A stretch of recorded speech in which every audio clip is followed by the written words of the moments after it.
Bismillahirrahmanirrahim. Assalamualaikum warahmatullahi wabarakatuh. Terima kasih buat yang bersama-sama saya. Kita bagi sedikit masa ya untuk rakan-rakan kita yang lain join kita malam ni. Sebab topik malam ni topik amat penting ya, topik amat penting untuk kita kongsikan bersama, insya-Allah. Sebab kadang-kadang topik ni pun tak sempat nak cerita panjang di klinik ya. Di klinik. Jadi saya harap kalau ada anda kenal sesiapa rakan-rakan anda yang mungkin ada masalah ni ya, patah tulang, lepas tu tak bercantum, mungkin anda boleh share bersama mereka ya. Boleh share poster, boleh share Facebook link. Jadi kita harap supaya bila anda share, keluarga anda ni, rakan-rakan anda ni dapat sama-sama manfaatkan perkongsian hari ni. Kadang-kadang doktor yang kalau jumpa di klinik tu tak sempat nak bercerita ya. Tak sempat nak bercerita, kadang tak tersampai pun ya, kadang tak tersampai. Jadi saya harap anda boleh kongsikan. Okey. So kita bagi masa sedikit dalam mungkin 1-2 minit untuk rakan-rakan yang lain sertai sama kita punya sesi live ni ya.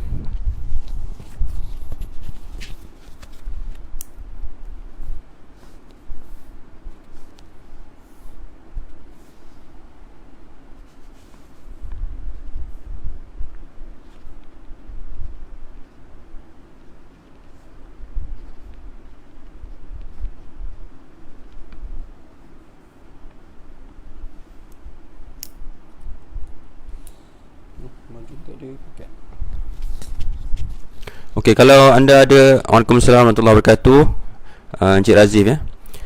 Okey, bismillahirrahmanirrahim. Assalamualaikum warahmatullahi wabarakatuh. Selamat malam. Qala rabbi shrah li sadri wa yassir li amri wahlul 'uqdatam min lisani yafqahu qawli. Assalamualaikum warahmatullahi wabarakatuh. Selamat malam. Terima kasih pada semua yang bersama saya pada malam ni. Encik Razif Abdul Rahman ya. Kak Ani ya, terima kasih. Puan Rosaira, terima kasih kerana datang, kerana sentiasa bagi sokongan pada saya. Setiap kali saya buat live mesti ada ya. Terima kasih. Jadi saya harap anda semua boleh kongsikan sesi ni dengan rakan-rakan yang lain. Kalau ada soalan pun anda boleh tuliskan di sini supaya kita boleh, kalau nanti boleh jawab kalau ada persoalan. Terima kasih Azwan. Waalaikumsalam warahmatullahi wabarakatuh. Nizam, terima kasih ya kerana sama-sama menonton. Lama tak jumpa ya. InsyaAllah satu hari nanti kalau ada rezeki nak jumpa Nizam ya di klinik anda, InsyaAllah nanti. Okey, okey, kita nak bercakap pasal kepatahan ya, kepatahan tulang. Tak kira lah tulang di mana ya. Tulang di tangan ya, tulang di kaki, tulang belakang. Apakah sebabnya tulang kita tak bercantum ya? Apakah sebabnya tulang kita tak bercantum? Tu persoalan kita pada malam ni. So kita sebenarnya topik tu very fokus very fokus. Sebab apa kita nak bincang tulang kita kenapa tak bercantum? Okay, berapa lama bila kita nak kata tulang kita tak bercantum? Apa definisi tak bercantum tu? Ni soalan yang biasa saya tanya juga. Sesama doktor juga kita tanya, saya tanya houseman saya ya, berapa lama anda nak kata patah tak bercantum? Katakan anda ada budak umur 5 tahun, patah tulang paha dah 3 bulan atau 4 bulan. Adakah kalau masih tak bercantum, adakah itu kira tidak bercantum atau masih boleh dibagi masa ya? Ataupun orang dewasa umur 20 tahun ataupun 40 tahun, kalau dah 5 bulan, adakah masih boleh dibagi masa untuk tulang tu proses pencantuman tu berlaku? Atau anda dah melakukan sesuatu dan tulang tu dah dikira tidak bercantum? Macam tu contohnya.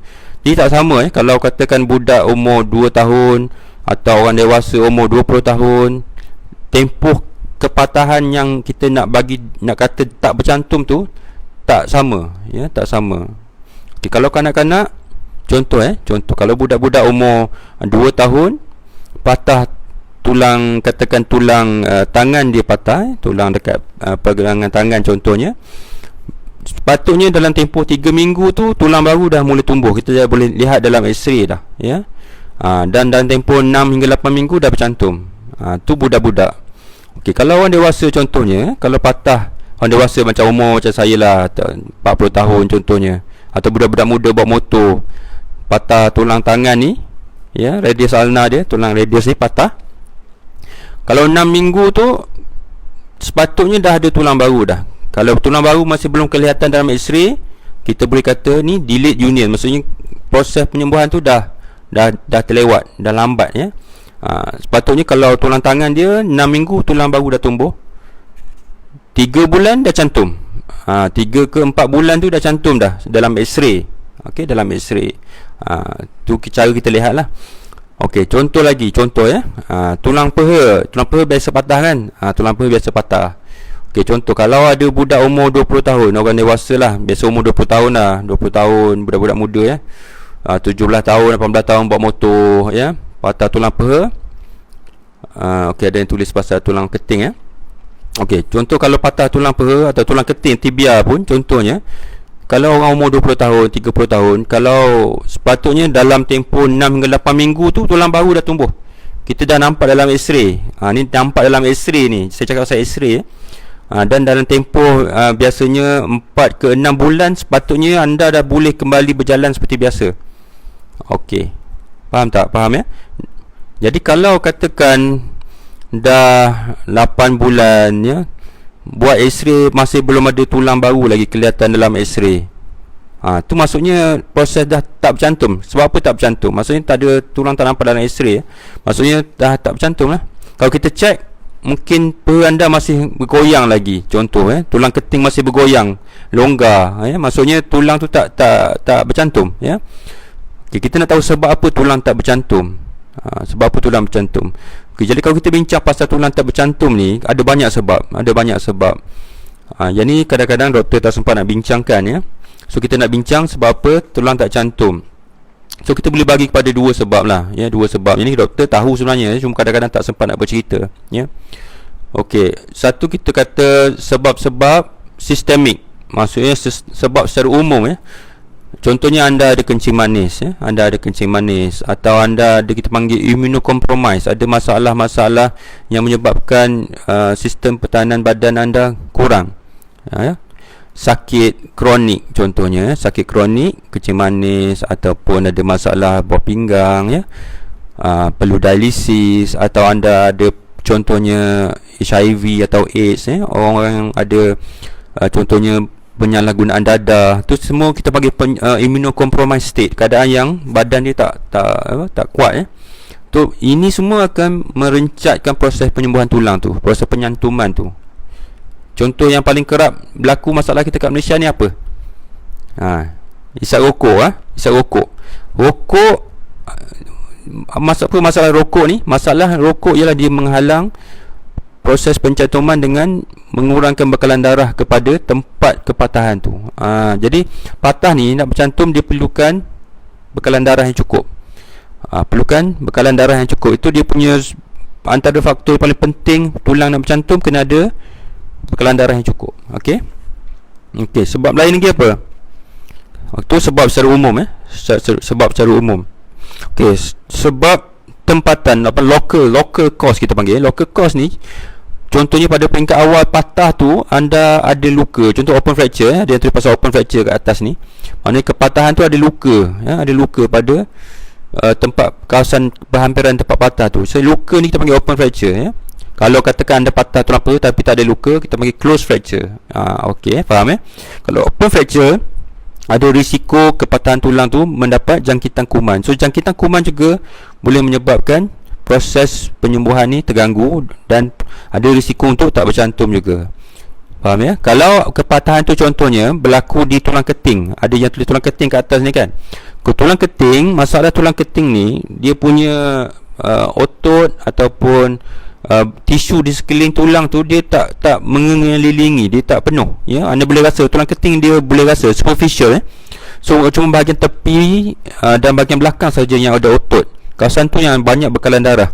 Jadi kalau patah di bahagian tulang keting, di mana kulit saja yang ada, jadi bekalan darah kat situ kurang. So dia risiko untuk tak cantum tulang keting ni lebih tinggi berbanding kalau anda patah tulang peha. Jadi anda nak patah tulang mana? Pilih. Jadi kalau patah tulang keting ada risiko tak bercantum tu lebih tinggi berbanding kalau patah tulang peha. Faham, ya? Okey, so tadi kita dah cakap pasal kalau ada luka, jangkitan kuman, lokasi kepatahan, ya, jenis kepatahan pun sama. Jenis kepatahan, ada kepatahan yang kalau jenis contoh patah dia patah dua, ya, macam katang tebu contohnya, macam tu saja, transverse fracture. So transverse fracture risiko untuk tak bercantum lebih tinggi berbanding kalau patah tu dia menyilang, ya, atau spiral atau mengeliling macam tu, ya. So dia kalau spiral fracture dia keliling macam tu, risiko untuk bercantum lebih rendah berbanding kalau patah tu macam cuma straight lurus macam tu. So risiko sebab apa? Kita panggil surface area dia, ya. Dia punya permukaan yang kepatahan tu lebih besar kalau dia patah tu lebih macam berbentuk spiral atau mengeliling macam tu, ya. Kalau berbanding kalau transverse yang macam ni saja, jadi permukaan yang bertemu kepatahan tu kecil, so risiko untuk tak bercantum lebih tinggi. Jadi anda nampak kan, so ada banyak sebab patah kita ni tak bercantum, ada banyak sebab. Jadi multifactorial kita panggil, ya, multifactorial. Okey, saya tengok apa soalan. Satu lagi ialah pemakanan. Okey, pemakanan orang suka tanya kan, orang kita suka tanya apa yang boleh makan doktor, apa yang tak boleh makan doktor kalau patah ni, macam mana? Ada tak makanan yang saya tak boleh makan nak bagi patah ni cantum? Contohlah, okey, kalau bahasa mudah, kalau doktor, kalau anda pergi ke hospital dia cakap apa? Oh, semua boleh makan. Semua boleh makan kecuali apa-apa yang anda alahan. Kalau anda alahan sesuatu, yang tu anda tak patut makan. Tapi kalau anda tak ada alahan apa-apa, anda boleh saja makan. Tu senang, ya. Cuma kita akan galakkan anda ambil lebih protein, lebih protein untuk supaya tulang tu senang, ya. Kalau anda kurang kalsium contohnya, boleh ambil kalsium, tak ada masalah, ya. Jadi pemakanan kita sebenarnya orang Malaysia ni lebih makan dah sebenarnya, ya. Kita bukannya kurang makan, terlebih makan. So jadi anda kalau senang di hospital kita kata tak perlu pantang pun, ya. Malaikat kalau anda alahan pada sesuatu dan anda perlu pantang. Faham, ya? Okey, saya cuba lihat kat sini, kalau ada persoalan.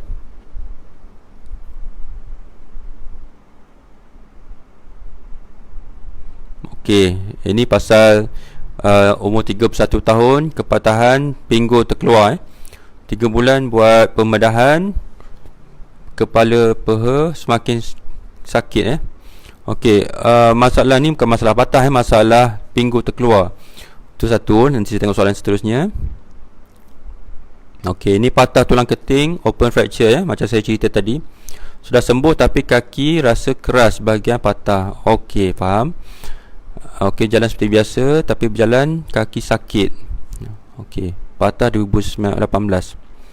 Patah peha tulang keting ada besi. Okey, saya nak cerita pasal patah, Okey, tu pasal tadi tak cantum, Ni patah cantum, Patah cantum tapi sakit. Ni persoalan yang kerap berlaku juga. Patah dah cantum tapi sakit. Ni menarik kan? Okey, kadang-kadang dia rasa ada tulang kan, ada keras-keras bahagian tulang yang patah tu. Sebab apa? Sebab tulang yang patah tu bila tulang baru tumbuh, mula tumbuh callus, kita panggil tulang baru callus, callus. Ada mula callus yang lembut, tulang baru yang lembut, kemudian tulang baru yang keras, callus yang hard callus, baru dia jadi tulang. Jadi tulang ni dia ada stage peringkat-peringkat dia. Jadi bila dah cantum, memang tulang ni kita boleh rasa, Kalau tulang keting memang boleh rasa, boleh rasa dia timbul. Sebab tulang keting ni kita ni bawah kulit je. So anda boleh rasa kalau tulang tempat patah tu, anda boleh rasa dia bonggol, dia berbonggol. Sampailah satu masa nanti, kalau orang dewasa dia ambil masa, ada proses yang terakhir kita panggil remodeling. Remodeling tu, tulang tu dia akan bentuk balik, dia shape balik. Kadang-kadang bertahun-tahun baru dia okey balik. Kadang ambil masa, Kalau kanak-kanak cepat. Jadi kita ni orang dewasa, proses tu ambil masa, So anda kena bagi masa, kena sabar. So ada keras-keras, memang keras, Lepas tu sakit. Adakah normal untuk sakit? Okey, setengah orang sakit. Ada orang yang sakit bila patah tulang kita ni ada saraf kat dalam dia, ada saraf. So bila tulang ada saraf, bila patah, saraf tu pun boleh tercedera. Dan kadang-kadang nerve, kita panggil nerve, saraf ni kadang-kadang memang ada rasa sakit, sengal, kita panggil sengal. Kadang-kadang sakit ni ada sakit yang terlampau kuat, ada sakit sikit, ada sengal. Bahasa kita panggil sengal, Kalau orang Cina biasa sebut asam. Dia rasa asam, dia kata, lenguh-lenguh, asam, sengal, Taklah sakit sampai menjerit, tapi sengal, tak selesa. which is normal sebenarnya, agak normal. Jika patah tulang, anda kena jangka benda ni berlaku. Kadang-kadang anda tetap ada rasa sengal walaupun patah tu dah cantum. Sama ada anda masuk besi, okey, ada orang kata tak nak masuk besi sebab takut sengal, takut kena petir, takut kena kilat, ya, takut kena elektrik, macam-macam lah. Sebenarnya benda tu mitos saja sebenarnya, ya. So anda tak patutnya takut. Sengal atau asam atau lenguh sebab kepatahan tu bukan disebabkan oleh besi. Kalau anda tak percaya, anda tanya kawan anda atau saudara mara anda yang patah tulang peha atau patah tulang betis atau patah mana-mana tulang yang tak masuk besi. Cuba tanya dia, ada tak sengal dekat patah tu? Cuba tanya. Okey. Cuba anda tanya, ada tak sengal? Saya biasanya ramai pesakit dia tetap ada rasa sengal, ya. Walaupun ataupun tak selesa lenguh, tetap ada walaupun tak masuk besi. Bukan isu besi kat sini. Besi ni sebab apa masuk besi, tuan-tuan, puan-puan, ya? Masuk besi bukan nak bagi cantum. Yang tu orang kadang-kadang kita salah faham. Masuk besi bukan nak bagi cantum. Masuk besi supaya kita dapat letakkan kepatahan tu pada tempat yang sepatutnya. Ya, letak balik elok-elok, ya. Contohnya macam tadi sakit kaki, contoh, ya. Kadang-kadang satu isu dia lah bila kepatahan tu dekat dengan sendi. Bila dekat dengan sendi, kalau kita tak letak betul yang patah tu, kalau ada step, ya, ada step, katakan sendi lutut kita macam ni. Kemudian ada, kalau anda tanya betul-betul, doktor cerita, kadang-kadang kalau anda ada 2 mm saja perbezaan permukaan tu, anda akan dapat arthritis, ya, sakit sendi, akan dapat arthritis. Sebab tu kalau kita masuk besi tu supaya kita boleh letak balik kepatahan tu dengan keadaan yang terbaik dan dia boleh cantum dalam keadaan terbaik. Besi tu supaya kita boleh letakkan kepatahan dalam keadaan yang terbaik. Faham tak, ya? Bukan nak bagi bercantum patah tu. Okey, ini untuk membantu proses penyembuhan supaya tulang boleh bercantum dalam keadaan yang tepat, yang terbaik. Faham, ya? Kalau anda ada masalah, contoh anda takut, anda tak nak besi dalam badan anda, tak ada masalah, kita boleh buang balik. Okey, katakan kepatahan tu dah cantum, nanti kita boleh buang. Katakan sebab memang anda tak nak ada besi dalam badan, tak ada masalah, kita faham. Tapi kalau anda tak nak operation, tak nak pembedahan, bukan semua benda kita buat pembedahan, kes-kes tertentu saja kita tak boleh nak paksa, kita tak boleh nak paksa anda. Tu pilihan anda sendiri. Faham, ya? Okey, berat badan, tadi cerita pasal berat badan, kalau berat badan kita berlebihan, memang akan, katakan anda ada patah tulang peha atau patah tulang betis, ya, kemudian anda ada arthritis, sendi pun dah rosak. Kalau berat badan kita berlebihan, sakit pun akan lebih. Sakit pada bahagian patah atau sendi akan lebih. So saya mohon, ya, pelan-pelan lah, pelan-pelan kita cuba dapatkan berat badan yang ideal, ya. Baru ni saya dah cakap pasal berat badan ni. So lepas ni kita cuba, kalau Encik tadi, ya, Encik Razif, ya, pelan-pelan, ya, mungkin kita boleh target sebulan 500 gram 500 mg sikit sangat, 500 gram, and then kalau dalam tempoh sebulan atau 2 bulan dapat 1 kilo, anda akan lihat, percaya cakap saya, sakit tu akan kurang. Anda akan rasa sakit tu makin kurang, insyaAllah, ya. Okey, ada yang kongsi kat sini, patah tulang peha makan masa 8 bulan. Makan masa 8 bulan. Dia tak cakap sebab apalah, ya. Sebab apa lama, ya. Ada yang lama, ada yang cepat. Sekejap, ya, saya baca, ya. Okey, kalau satu benda yang saya tak sebut kat sini, kadang-kadang tadi ada yang datang, pesakit datang kat saya, doktor, tak baik, patah saya ni tak cantum lagi, doktor, tak buat macam mana, doktor? Bila dia memberikan kepada doktor permasalahan tu, betul dah berkongsi tu, tapi bila doktor tanya, rokok berhenti dah? Rokok saya tak boleh lah, doktor. Rokok saya tak tahan lah, satu je, rokok je saya tak boleh, yang lain semua saya boleh. Dan macam mana? Kalau anda kena tolong diri anda dulu, ya. Anda kena tolong diri anda. Yang patah kaki anda, doktor boleh bagi nasihat, doktor boleh bagi ubat, ya, nak bagi kalsium ke, nak buat fizioterapi ke, boleh, ya, tak ada masalah. Doktor boleh bagi temu janji, doktor boleh tolong macam-macam, boleh bagi nasihat. Tapi yang perlu buat semua benda ni ialah anda sendiri. So anda kena bertanggungjawab pada diri sendiri. Dan kita jangan lupa doa, ya, doa pada Allah SWT. Yang menyembuhkan siapa? Siapa yang menyembuhkan? Doktor ke? Anda ke? Allah SWT. Allah kan? Jadi kita kena doa. Jangan lupa doa. Sebab doa tu amat, kalau kita tengah sakit, doa kita insya-Allah dimakbulkan, ya. Kita berdoa sebab apa? Bila kita sakit, doa kita dosa diampunkan, ya. So insya-Allah doa kita akan dimakbulkan. Okey. Ada soalan lagi?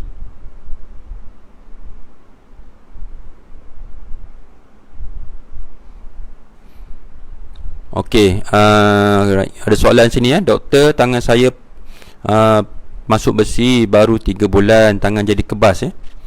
Okey. Sekejap, ya, saya cek. Okey. Saya pernah patah tulang tangan. Selepas tahun pergi check up, ada satu tulang belum cantum. Last kena operate balik, buat balik. Dalam setahun baru cantum. Okey, ni ada. So soalan banyak, ya. Patah ni banyak-banyak jenis, ya. Macam-macam lah isu dia, ya. Okey. Kebas. Sebab apa kebas tangan? Okey, sebab apa kebas tangan? Kadang-kadang kebas tangan sebab ada kecederaan pada saraf, ya. Pun boleh kebas. Kadang-kadang, saya cakap kadang-kadang sebab apa? Sebab saya tak periksa anda. Saya cuma boleh kata kemungkinan-kemungkinan saja. So yang ni kena, doktor kena periksa anda dan kena bincang dengan doktor yang merawat tu. Jadi kebas, antara sebabnya ialah kalau ada kecederaan pada saraf. Yang kedua, kalau tangan tu, ya, kesan daripada radang, ya, proses penyembuhan, kadang radang bengkak. Bengkak pun boleh menyebabkan tekanan pada saraf juga. Kalau yang tu insya-Allah dia sementara saja, ya. So jadi nasihat saya, kalau yang kes-kes macam ni, anda kena rajin, ya. Kalau bengkak, antara tips dia, kena rajin. Kalau kena angkat tangan tinggi, kalau tangan patah, angkat tangan tinggi supaya bengkak tu turun, ya. Keradangan tu kurang. Ataupun anda boleh letak air batu, ais. Letak ais, ya. Letak ice compression. Ais ni satu yang terapi yang amat baik, ya. Terapi yang amat baik. Anda cuma perlu letak tak lama, ya. Letak dalam 5 ke 10 minit pun cukup. Kemudian lepas 2-3 jam atau 4 jam, kemudian letak balik 5 ke 10 minit. Jangan letak lama sangat. Kalau letak terlampau lama, dia akan nanti kulit tu akan cedera, ya. Dia panggil thermal injury, kita panggil, ya. Kecederaan disebabkan suhu. Sejuk pun boleh cedera, panas pun boleh cedera. Jadi anda tak payah letak lama. Anda letak 5 ke 10 minit saja. Faham, ya? So kena rajin letak ais. Kat 7-Eleven pun ada. Ni saya pun pernah lalu pembedahan dulu. So saya tahu siapa habis air batu kat 7-Eleven, saya beli, ya. Isteri saya beli.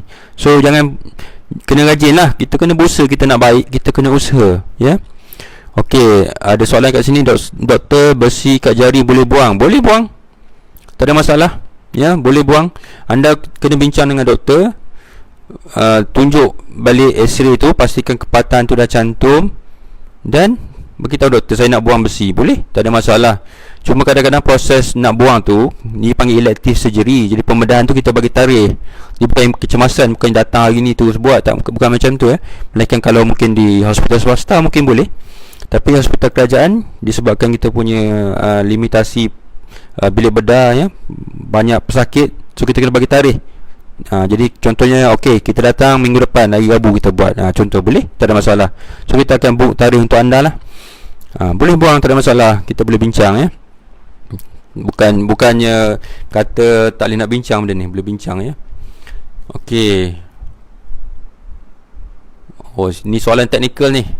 Long PFN buat hip replacement kena buang PFN ke? Kena tengok X-ray, kena bincang dengan doktor yang nak buat pembedahan tu, ya. Ada kes perlu buang. Tapi kalau nak buat PFN ni, memang nak buat hip replacement, memang kena buang lah. Sebab apa? Sebab PFN tu sendiri, PFN ni proximal femoral nail, maksudnya dia ada buat operation, ada patah tulang paha, masuk besi kat dalam, ya. Masuk besi kat dalam, satu skru dia pegang dekat kepala pinggul. Jadi kena buat hip replacement, maksudnya nak buang kepala pinggul yang dah rosak tu, memang kena buang lah. Kena buang lah PFN tu, besi yang kat dalam tu. Okey, jawab soalan, ya. Bagus, tanya soalan. Saya suka orang tanya soalan. Okey, Soalan seterusnya. Okey, pasal Elizarov ya. Elizarov ni satu pembedahan yang teknikal ya, teknikal. Cuma pakar-pakar tertentu saja yang buat. Even ada banyak jenis lah sekarang ni, banyak teknik ya. Okey, kalau anda kena bincang dengan doktor anda, kadang-kadang proses nak bercantum tu memang teknikal. Terlebih-lebih lagi kalau ada jangkitan kuman ya. Kalau ada jangkitan kuman, kadang-kadang kita kena potong tulang yang tempat jangkitan tu. Ya, kena buang. Kita panggil osteomyelitis ya. Kalau ada kita tak buang tulang yang ada jangkitan tu atau tulang yang mati tu, dia tak akan cantum sampai bila-bila. Jadi mungkin kita kena potong dulu, kena pendekkan dulu tulang yang memang tulang yang patah tu, bahagian tulang mati tu kita kena buang. Lepas tu kita kena pakai yang Elizarov tu, ataupun ada teknik lain, ada banyak teknik lain lagi sekarang ni. Dan kita kena panjangkan balik tulang tu, kita betulkan balik tulang yang pendek ya. Kalau angulation tak betul, rotation proses ya, pusing tak betul, kita boleh betulkan semua tu. Banyak kes ya, bukan anda saja ya, contoh yang patah tak sambung-sambung, ada kes-kes yang sampai kita perlu rujuk kepada yang istimewa ni. Sebab apa? Yang guna besi istimewa ni sebab berjumpa tradisional rawatan tradisional. Saya bukan musuhi kalau rawatan tradisional tu elok cantum, tak apa, tak ada masalah. Ni bila datang jadi pendek 5-6 cm macam mana ya, jadi kita terpaksa datang minta panjangkan balik kaki ya, betulkan balik kepatahan. Jadi kes macam ni kita tak tolak kita tak tolak. Anda datang, kita akan terus terang bagi tahu apa proses dia. Jadi mana nak tarik, macam mana tulang dah cantum kan, jadi dah cantum pendek, jadi kita kena panjangkan dia, kena patahkan balik. Jadi kalau anda sanggup lalu benda tu, tak ada masalah lah, boleh ya. Tapi kita kena rujuk pada pakar yang lagi pakar pakar kepada pakar lagi, boleh buat insyaAllah ya. Okay, ada soalan lagi? Alna patah, boleh main badminton? Kau dah cantum boleh, tak ada masalah ya. Alna tu ialah tulang dekat tangan kita ni yang kecil ni. Kau dah cantum boleh, tak ada masalah ya, boleh main. Tulang patah kalau dia cantum, kekuatan dia antara 95% dekat-dekat sekarang 95%, lebih 90% daripada tulang yang asal ya. Nak kata 100% pun saya tak nak cakap lah, tapi strong lah ya, strong, boleh insyaAllah ya. Okay, tulang retak L4 L5. Oh, nak tanya pasal perlu pembedahan ke tidak ni, kena bincang dengan doktor yang merawat. Saya tak nak jawab dekat Facebook live ya. Jadi ada kepatahan tulang belakang L4 L5 ni lambang 4 lambang 5 ya. Okey, ada kalau kepatahan tulang belakang ada yang stabil, ada yang tak stabil. Dia ada banyak jenis patah tulang belakang ni. Dia ada classification pula ya, luas ya. Perbincangan tu luas ya. Adakah saraf kena atau tidak, adakah risiko lumpuh atau tidak ya. Kalau kepatahan tu tak stabil, doktor akan tawarkan pembedahan ya. Tapi kalau katakan stabil ya, tak perlukan pembedahan, doktor tak buat pembedahan juga. Boleh pakai alat lain ya, macam bodyguard atau jewel brace. Ada alat lain ya yang kita boleh pakai tanpa perlukan pembedahan. Tak semua benda perlu pembedahan, doktor faham ya. Doktor pun, kita kalau macam saya sendiri, kalau kita boleh elak pembedahan, kita akan elak ya. Kita bukan suka-suka buat pembedahan. Mungkin nanti hari lain kita boleh bincang apakah sebab-sebab pembedahan, bila kes perlu buat pembedahan, apa kes tak perlu buat pembedahan, apa risiko buat pembedahan, apa risiko kalau tak buat pembedahan. Yang ni kita boleh bincang ya.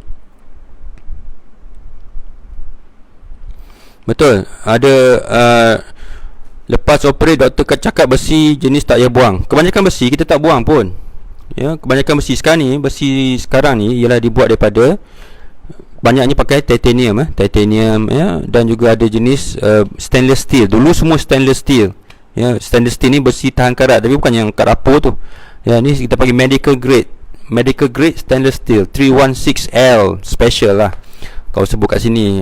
Tapi dia punya sifat dia hampir macam badan kita ya. Titanium. Kalau tak perlu buang, kita akan beritahu. Kebanyakan kes kita tak buang pun. Kita buang ni, sebab apa kita buang besi? Oh, lama cerita pula ni, cerita pasal benda lain pula ni. Okey, sebab apa kita buang besi? Satu, kalau ada jangkitan kuman, tu kita buang. Sebab apa? Kalau lagi tak buang besi tu, jangkitan tu tak akan baik. Kadang-kadang ada kes boleh baik, tapi banyaknya tak baik. Sebab kuman dia suka duduk dekat besi ni. Jadi ada setengah, contohnya stainless steel, lagi kita tak buang besi tu, jangkitan tu tak settle ya. So kita terpaksa buang besi. Ada kes macam tu. Apa lagi contoh kes yang kita buang besi? Kalau ada besi tu terlampau, kita panggil prominent, boleh rasa bawah kulit, ataupun dia terjojol ke contoh ya, atau skru, anda boleh rasa kalau gerak sikit belaga kena besi. Jadi kes-kes macam tu kita buang juga. Dan banyak kes kita buang sebab apa? Sebab pesakit minta buang. Pesakit minta buang. So majority kalau kat hospital kita tak nak buat, kalau tak perlu buang kita tak nak buang. Sebab apa kita tak nak buang? Satu, dia tak mengganggu pun tulang kita. Ya, kalau dari segi mufti pun, kalau kita tengok fatwa pun tak ada masalah. Kalau contoh nanti kita kemudian meninggal dengan besi, tak payah buang mayat tu, buang besi dulu baru boleh tanam, tak ada. Boleh tanam sekali, tak ada masalah ya. Jadi pesakit yang minta, so kita boleh buang. Kita tak nak buang sebab apa lagi contohnya? Sebab apa kita tak nak buang? Sebab macam tadilah awak cakap ya, kena malas nak buang dah. Bukan masalah malas, masalah anda kena lalui balik pembedahan tu. Ya, kena bagi bius balik ya, kena potong balik, berdarah balik, luka, kena cuci balik luka, sakit lagi, semua tu je anda kena lalu semua benda tu. Jadi kita faham, kita pun tak nak buang ya, kalau boleh ya. Kalau tak perlu buang, kita tak payah buang. Faham ya Encik ni, Cik Azwan ya. Okey. Oh ni bukan cerita patah ni, cerita ACL tak ni. Cerita topik lain lah kot ya. Nanti bincang balik meniscus hari lain lah Okey, parut selepas pembedahan jadi besar dan timbul. Yang ni ada orang-orang yang istimewa ya, orang-orang yang istimewa, kulit dia dia jadi parut tu lebih besar berbanding orang lain. Ada orang parut dia tak besar ya. Parut besar ni ada dua jenis. Satu kita panggil hypertrophic scar, dia jadi tebal, tebal daripada parut biasa. Satu lagi kita panggil keloid. Keloid ni lagi besar berbanding hypertrophic scar ya, lebih daripada macam timbul ya. Yang tu boleh ya, boleh rawat insya-Allah ya. Ada yang tanpa pembedahan ya, ada kita panggil compression, ada yang injection ya. Kalau biasanya kalau buang balik nanti parut tu dia sama juga, dia jadi besar balik ya. So ada juga kes-kes macam ni, kita kena terima lah. Kita kena terima, memang badan kita macam tu ya. Badan kita dia senang jadi parut besar tu ya. Some people dia prone ya, dia senang dapat parut besar ni ya. Kalau tu boleh jumpa doktor nanti balik ya. THR. Okey, yang ni very specific ya. Ini kena bincang dengan doktor ya.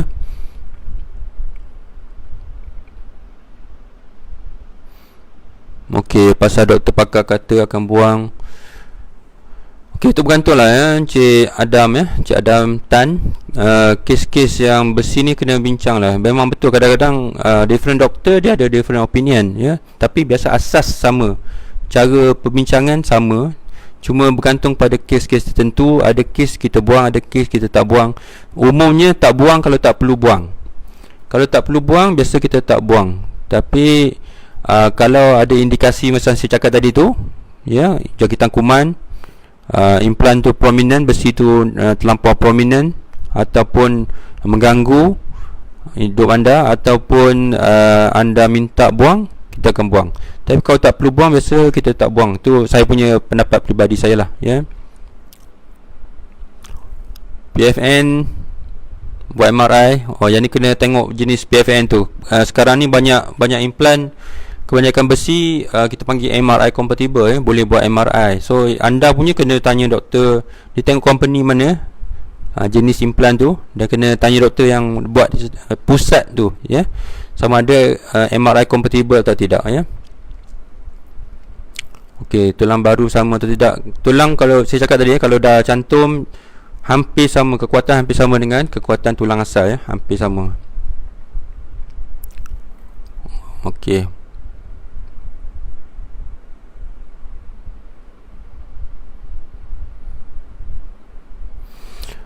Alright.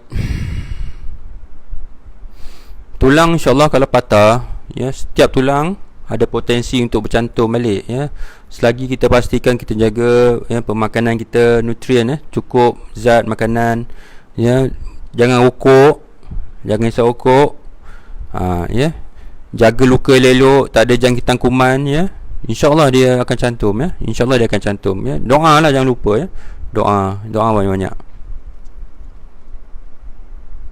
Okey. Banyak soalan ni.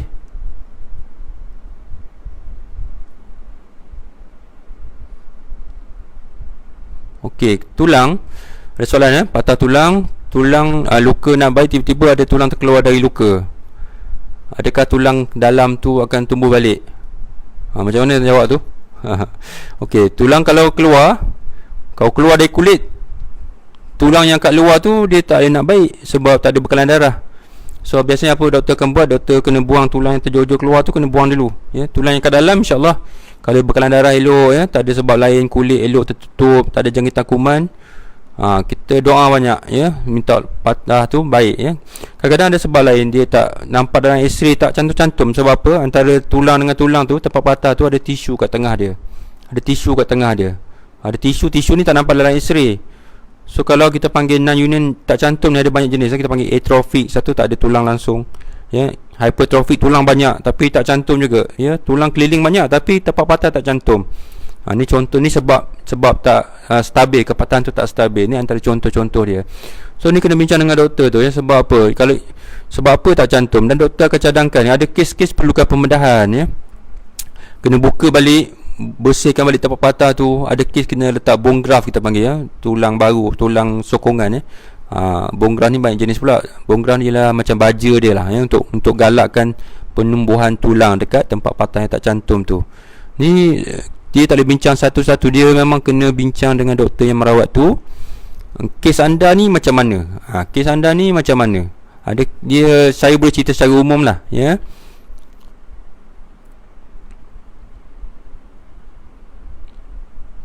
Okey, yang anda tanya pasal tulang belakang ni, disc 2016 masuk skru.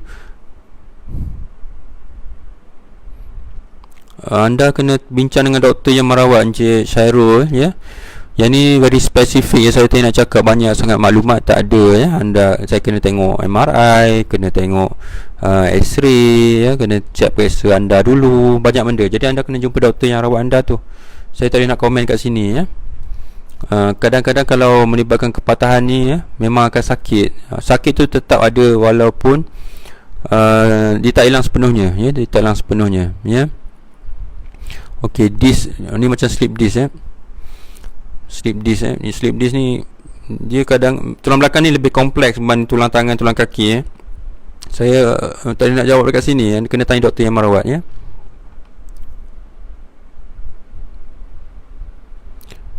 Encik Skyforce ni pun pasal Elizarov ni kena tanya doktor tu, Elizarov ni satu teknik yang boleh, kalau kata feel untuk cantum boleh, memang boleh nak. Kalau matlamat kita nak bagi cantum, tapi nak kata boleh atau tidak pakai Elizarov tak cantum, boleh. Jawapan dia boleh. Okey. Terima kasih Puan Aisyah Suhairi kerana menonton, soalan ni macam tak habis-habis je ni. Berapa lama cakap ni? Okey, patah humerus boleh sembuh. Cik Puan Fifi Hazirah, patah humerus kalau orang dewasa secara umumnya 3 ke 4 bulan patah jantung. Kalau kanak-kanak antara 6 hingga 8 minggu, macam tu, Kalau tak, ni secara umum lah, kalau tak ada masalah lain lah, kalau tak ada masalah lain. Ada kes-kes ambil masa lebih lama. Contoh yang isap okok ambil masa lebih lama. Kalau patah tu dia tak ikut apa arahan doktor, contohnya doktor pakai semin dekat tangan ni, suruh pakai 6 minggu, dia pakai seminggu atau 2 minggu, lepas tu pergi biar dia bergoyang-goyang, pergi tak pergi berurut ke apa ke, contohlah goyang-goyang, boleh juga tak cantum, jadi banyak sebab. Jadi, tapi secara umumnya kalau kanak-kanak 6 hingga 8 minggu, kalau orang dewasa antara 3 ke 4 bulan, untuk tulang tangan, Okey, patah dislocate terseliuh, betul, boleh. Okey, Encik Fadli, terima kasih sama saya malam ni. Okey, addition atau kita sebut sebagai fibrosis, tengok case by case lah, Ada kes kalau sikit saja, kadang-kadang fisioterapi pun boleh membantu. Kalau ada kes memang perlukan pembedahan, untuk kembalikan balik pergerakan sendi. Kita jarang buat lah, tapi ada kes yang kita boleh buat ya. Saya pernah buat lah ya. Maknanya anda kena bincang dengan doktor yang merawat lah. Okey, tulang perut tak bersambung sepenuhnya dah 6 bulan. 6 bulan ni kita kena tengok doktor yang merawat tu, kena tengok X-ray anda. Adakah langsung tak cantum ke, ataupun ada proses penyembuhan tu berlaku ya. Contohnya kita akan tengok X-ray daripada depan ya, AP view, lateral view, tengok berapa banyak kita panggil cortex ya, tulang yang dah cantum. Kalau ada 3 daripada 4 sisi tulang tu cantum, insyaAllah okey. Tapi kalau langsung tak ada tulang, dah 6 bulan langsung tak ada tulang, tulang baru tak ada dalam X-ray, tak nampak, perlu risaulah jawapan dia. Okey, so anda, doktor akan bincang dengan anda. Saya tak tahu doktor dah bincang dengan anda atau tidak Cik Ikram.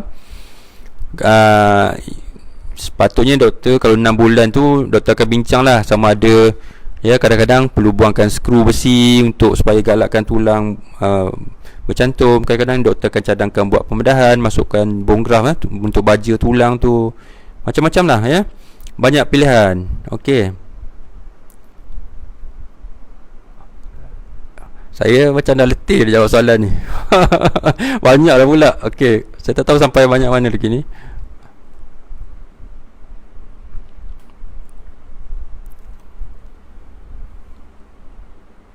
Okey. Ayuh, ni tanya pasal fat embolism pula ni, macam mana? Banyak orang tak tahu pasal fat embolism. Kita pilih hari lain Pilih saya cerita hari lain lah tak panjang sangat ni. Fat embolism ni saya minta Osman saya cerita pun boleh ya. Okey, 53 tahun kat Semin.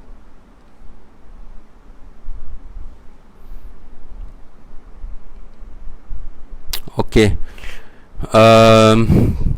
Puan Rohana ya, saya bacakan, kita kongsi ya supaya dapat sama-sama dapat ilmu. Patah buku lali ya, pakai semin selepas 3 bulan. Lepas tu bengkak jangkitan kuman ya, bagi antibiotik. Okey, antibiotik seminggu atau 2 minggu. Jadi jangkitan kuman banyak jenis ya. Kalau jangkitan kuman pada kulit saja, biasa kita akan bagi antibiotik untuk seminggu ya. Masa proses antibiotik ni berjalan, puan kena angkat kaki tinggi ya. Tinggi tu macam mana? Maksudnya yang sebaiknya lebih daripada paras jantung ya. Baring. Kalau tengah baring, angkat kaki letak atas bantal ke ya, letak atas bantal supaya dia saiz lebih tinggi ya. Sebab bila berlaku jangkitan kuman, berlaku keradangan kita panggil ya, inflammation ni memang keradangannya kaki akan bengkak ya. Satu bengkak sebab patah ya, keradangan nak patah sembuh pun berlaku keradangan. Jangkitan kuman pun ada keradangan lagi. Jadi kalau berlaku kes macam ni, memang ya, satu antibiotik, angkat kaki tinggi. Dan saya sentiasa suka cadangkan letak air batu, ice compression. Bagi masa lah, baru seminggu bengkak tak surut, memang ya, cuba dulu, cuba angkat kaki tinggi. Saya yakin doktor akan bagi temu janji, mesti ada temu janji ya. Angkat kaki tinggi, rehat, kurangkan berjalan, puam dengan ais. Cuba tu dulu. Okey, kalau tak baik, kena jumpa doktor lah.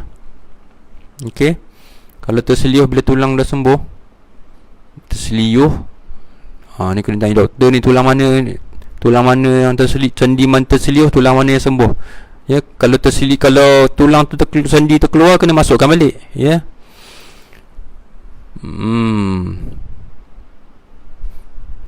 Betul tadi ya, Cik Saiful. Parut kalau kita buang ya, Cik Saiful share kat sini ya, kalau kita buang pun dia akan timbul balik ya, dia akan timbul balik. Setengah orang memang dia senang dapat ya, senang dapat. Oh, Encik Adam dekat Hosyas ya. Okey. Oh, nak cakap dengan saya kadang-kadang dekat klinik. Saya tak dekat klinik. Kadang kalau hari klinik, kena buat round dulu pagi kan. Buat round dulu. Kadang kena masuk bilik pembedahan, operation. Ramai pakar kat sini ya, ada 5-6 orang. Jadi InsyaAllah dekat klinik pakar akan sentiasa ada pakar. Nama pun klinik pakar kan. So jadi kalau anda datang ke klinik, InsyaAllah memang ada doktor-doktor muda, doktor siswaza kita. Dia doktor tu bukannya pelajar dia orang doktor dah. Ada pegawai perubatan dan pakar akan sentiasa ada di klinik. So InsyaAllah kalau kita akan tengok anda, jangan risau ya. InsyaAllah kita doa lah ya, minta anda semua yang sama-sama dengan saya malam ni cepat sembuh ya. Kalau ada masalah boleh share kalau video ni dengan siapa-siapa, sahabat-sahabat, kawan-kawan yang ada masalah. Lagu saya dah habis dah. Banyak pula soalan ya. Terima kasih yang bertanya. Jadi kalau anda boleh, kalau nak komen pun boleh. Tadi ada soalan pasal nak bincang pasal fat embolism ya. Fat embolism ni specific topik very specific topik. Okey, ada soalan dekat wash party. Okey, pasal ni saya share sikit lagi. Nak habis dah. Mungkin lagi 5 minit. Sabar ya. Okey, adakah faktor usia boleh mengalami simptom sakit belakang? Okey, boleh. Kalau kita semakin berusia, okey lah, kita manusia kan. Manusia ni semakin lama semakin tua. Ada manusia semakin muda? Tak ada kan. Semua manusia semakin tua.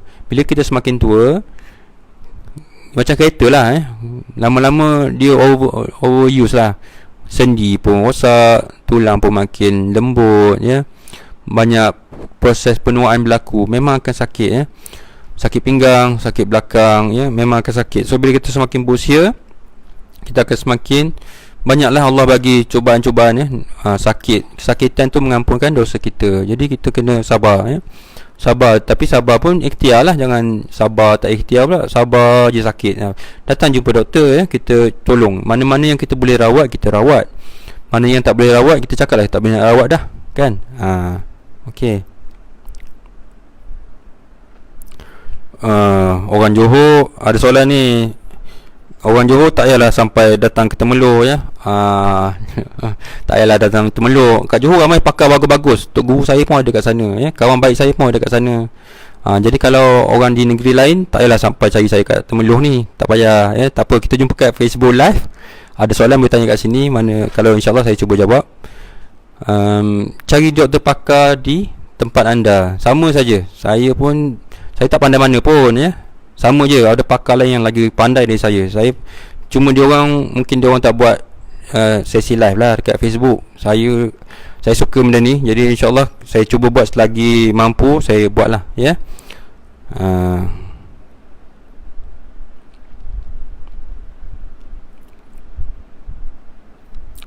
Okey, tulang collarbone. Tulang collarbone ni ialah tulang clavicle ya.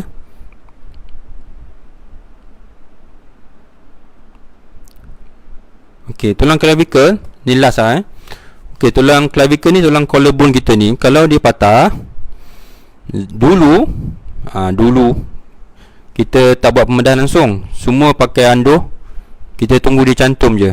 Tu cara rawatan yang sebelum ni. Rawatan sekarang ada kes-kes tertentu kita akan bagi kita akan offer, kita akan tawarkan pembedahan ya, untuk letak kepatahan tulang tu dalam keadaan yang seperti mana asal, tapi kena masuk besi lah. Kena masuk besi. Ada besi yang special sekarang ni, dibuat daripada titanium, diikut bentuk tulang tu ya, special lah. Jadi tulang tu boleh cantum dalam keadaan yang sepatutnya ya. Ada kes-kes collarbone. Collarbone ni tulang clavicle ni, kalau kita tak buat, kalau dia patah, kita biar je dia cantum. Kebanyakan kes akan cantum. Cuma dia cantum dalam keadaan yang macam tu lah, tak sempurna lah ya. Ada yang terjojol ya. Ada kes-kes kalau dia terjojol keluar tulang tu, kita takut ditekan kulit ya. Anda boleh rasa bau kulit ni ya. Tulang ni bau kulit je kan. So kadang-kadang kita kena betulkan balik kepatahan tu, letak elok-elok ya. So kalau kes-kes yang kita, macam mana kita buat pembedahan kalau tulang ni, tulang ni clavicle ni, selangka lah ya, collarbone ni. Contohnya kalau dia menekan kulit, ataupun contohnya ada luka ya, open fracture contoh, itu antara sebabnya. Ataupun ada kecederaan pada kita nak explore contohnya, atau tulang tu kadang-kadang dia menekan ke bawah bawah ni ada tulang, ada kita punya paru-paru ya, paru-paru kita dah ada, so risiko, so kita terpaksa keluarkan dia ya, betulkan balik kepatahan tu. Tu antara sebab-sebab dia lah. Ada banyak sebab lagi, tapi ataupun contohnya dia jauh sangat jarak ya, patah tu dia duduk dalam 2 cm beralih ya, 2 cm beralih. So takut dia tak cantum, so kita mungkin kena, yang ni pun kita akan offer pembedahan. Ataupun dia overlap, kita panggil ya, overlap jadi pendek. Nanti takut lenguh tangan, takut lenguh. So yang ni pun kita akan tawarkan lah, tapi tak wajib pun kalau anda tak nak buat, sebab dia tak mengganggu nyawa anda pun, ya. Tak adalah kata sampai tak boleh jalan, cuma kita akan tawarkan sebab kita nak bagi yang terbaik kan. Okey, repair tulang rawan. Ni tulang rawan ni cartilage. Tulang rawan ni cartilage special. Dia bukan macam tulang biasa. So tulang rawan ni ada jenis injection, ya. Tengoklah, ada kena tukar tulang rawan tu. Ada sekarang tulang rawan kat Bukolali boleh pakai skop, pakai teropong, ya. Skop kita boleh, luka kecil je, 2 cm. Ada 2 luka 1 cm, pakai teropong je buat. Boleh. Tapi yang tu kena pakar dari saya dah. Saya tak pandai sangat yang tu, ya. Kena cari pakar yang lebih pakai. Okey, soalan terakhir. Skru dah makin longgar, besi terangkat. Macam mana cara jalan? Ni awak kena jumpa doktor lah saya rasa. Besi terangkat longgar ni takut, ya. Kita tak tahu longgar terangkat sebab jangkitan kuman ke ataupun ada sebab lain ke. So anda jumpa doktor dulu. Tengok sebab apa, ya. Kalau kes perlu buang, kita buanglah besi tu. Alright. Okey, risiko pembedahan. Ada soalan last. Tadi dah last ni second last ni. Second last. Okey, last lah. Okey, risiko kalau buang besi, ya. Sama juga. Risiko ada 2, risiko sama ada risiko pembedahan, risiko bius. 2 ni, ya. Risiko pembedahan, risiko bius. Untuk semua pembedahan ada 2 risiko ni. So memang ada risiko. Kalau cakap ada risiko, tak ada, semua benda ada risiko. Kita bawa kereta keluar pun ada risiko, ya. Naik kapal terbang pun ada risiko. Makan pun boleh tercekik, ada risiko juga, ya. Semua benda ada risiko. So yang ni risiko pembedahan ni memang ada, ya. Risiko pendarahan, ya. Risiko jangkitan kuman, semua ada. Risiko bius, macam-macam risiko bius ni. Tengok pula bius jenis apa, ya. Bius spinal ke, bius belakang. Yang ni boleh cakap pasal lain pula, ya. Bius tidur pun ada risiko dia. Mungkin saya minta isteri saya cerita lepas ni pasal risiko, buat sesi live bersama, husband and wife. Okey, dah lah kot, ya. Pukul berapa ni? Cukup untuk malam ni, ya. Cukup untuk malam ni. Kongsikan ilmu ni, moga bermanfaat. Saya mohon maaf, kalau ada sebarang salah silap, ya, yang tak terjawab soalan ke atau apa sajalah, ya. Jadi lepas ni kalau ada soalan boleh tulis dekat saya punya Facebook page tu, Tinta Mahyudin. InsyaAllah ada rezeki, saya cuba buat lah paling tidak seminggu sekali. Kalau boleh 2 minggu sekali. Tengoklah, ya, berapa sibuk. Kerja hakiki. Yang Facebook live ni bukan kerja hakiki, ya. Kerja hakiki dulu, ya. Dah settle kerja hakiki, baru boleh buat sharing yang Facebook live. Okey, tu saja. Moga bermanfaat. Assalamualaikum warahmatullahi wabarakatuh. Terima kasih.